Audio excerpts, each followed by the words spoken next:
What I've learned from coaching people on their weight loss journey is that we all have very similar stories. So that makes me think that we could have similar success stories. And since that probably is the case, I'd love to share with you how I have gotten free from that terrible cycle we are all too familiar with of losing weight and gaining it back.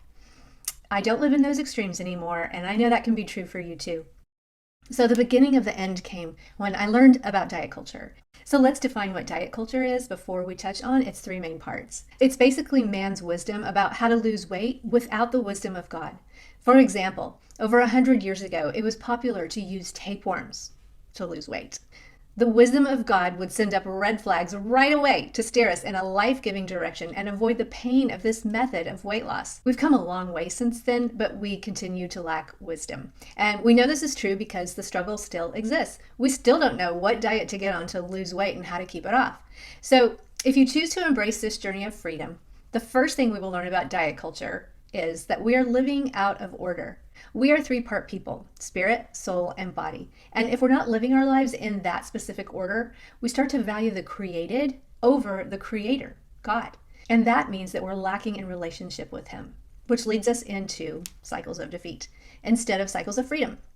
The second point about diet culture is that we are believing lies. God was so kind to show me how my problem with food and weight started so that I could apply biblical principles of freedom to separate myself from those lies and come into agreement with what God was saying. Transforming our beliefs transforms our behavior, causing the dead-end cycles of defeat to simply fall away.